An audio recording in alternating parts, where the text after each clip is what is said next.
your radio program. Yeah. What do you believe is the right number or the right answer for the next stimulus check? Well, I don't believe in a stimulus check, because if $600 or $1,400 changes your life, you were pretty much screwed already. You got other issues going on.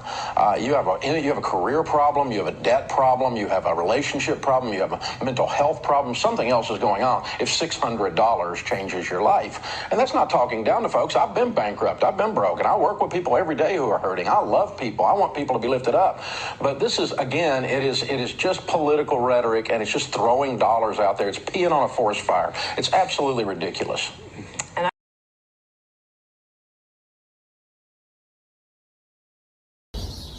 Hey, happy Sunday, everybody. I hope everybody's doing well. Coming straight from Miami. It's a beautiful day out here, beautiful evening. But I just want to share something real quick. I'm a little bit late, but as you saw the first 50 seconds or a minute video before I started talking, Dave Ramsey was invited to speak on the Fox News. He was being interviewed or having discussion on student loan debt and the stimulus check. I'm going to try do my best and not be biased, because I am a Dave Ramsey fan. Now, I don't agree with every single thing that he says, but I agree with most things, and the method that my wife and I are using to pay off debt, it definitely works. It's a proven method all around the country. Now, he was asked a specific question from the guy on the left, and he asked pretty much, how much do you think, or what is the right number for a stimulus check to be sent out to American families or families in America? And Dave Ramsey, he didn't have much time to answer, so he pretty much said, if you're waiting for a $600 or a $1,200 check to change your life, then in other words, like, something is wrong with you. You know what I'm saying? Now, I know a lot of people did not like his answer. A lot of people think he was insensitive. A lot of people think that he's already old school and he's out of whack. He's not in the culture and all that. But one thing I want to say is that Dave Ramsey knows what it is to be broke. He was once had a net worth of $1 million when he was very young and dumb at the same time, and he went bankrupt with a child, second child on the way. He lost everything and worked his way up again, and now he's worth millions. So he knows what he's talking about, and it's just his passion. I know sometimes he may come off as a jerk and whatnot, and sometimes I feel like, dang, you shouldn't have said that, or that's just me. Or maybe people nowadays are just too sensitive. I don't know. But nevertheless, I just want to say that he only had like a minute or two to answer that question. Now, you can argue about whether or not he should have said that or he should have said something else. Some people actually made a pretty good point, and they said, if he's so big on the on baby step number 1, which is the 7 baby steps that you can read upon with Dave Ramsey on how to pay off debt.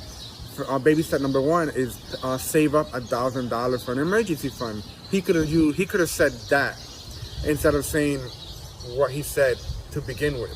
But then other people could have argued something else. They could have said, well, if you already have baby step number 1, then target your debt. Or if you already finished baby step number 2, then target number 3. Baby step number 3, which is 3 to 6 months of an fully funded emergency fund. He could have said different things. Now, again, I wasn't in Dave Ramsey's mind of why he said what he said, but I can conclude, or I can have an idea based on what Dave Ramsey speaks on every day in his radio. I listen to his radio episodes every single, Monday through Fridays. I drive a lot, and the episodes are 40 minutes long, and he gets a lot of phone calls, and he and the other Ramsey personalities answer the questions. So I assume based on what he says and all his calls and whatnot and what he believes, I think he was talking about a bigger picture. Of course, he would tell you, if you don't have $1,000, save $1,000 for an emergency fund, or pay off debt as fast as you can if you already have your $1,000, or if you're already in baby step number 3, make sure you save that towards your 3 to 6 month emergency fund. He could have said that, But I believe that he wanted to point out a bigger picture. And that bigger picture is that $600, if we Americans, or we people in America want to rely on a stimulus check of $600 or $1,200, or even the possible $2,000 that they're trying to put out now for the next stimulus check, then something is wrong. Now, I understand we are in the middle of a pandemic. There's a lot of stuff happening. A lot of people lost their jobs. A lot of people couldn't even pay rent on time. So many things happening. And you know what? A lot of people needed that $600, or a lot of people needed that $1,200 or $2,400, depending if they were married or if they have kids. But the point that he's trying to make is a bigger picture, is that we have become a people with an entitlement mentality. We want to rely on the government to help us in every single way. We have become lazy people. We have become very ignorant. Many of us know that we are stuck in debt and in a hole. And then when resources are put out there on how to become debt-free, or just learning the basic principles of finances, they want to be lazy. They'll say no. They'll be skeptical, or whatever the case may be. I think that's the bigger picture. The entitlement mentality. Do not rely on the government for everything. Yes, they can help. They can assist us, but that creates, again, the entitlement mentality that most people, or many people, have in America, and that is not a healthy thing. And because of that, that is why many people are in the hole that they are in financially. Right now, for example, my wife and I, we received a $2,400 stimulus check last year. Did we need it? Honestly, we didn't need it. We could have done whatever. We could have gave it to somebody else. We couldn't, but honestly, we just paid off debt. We paid off our 2 credit cards within 2 months. So we just used that as an advantage. I'm like, you know what?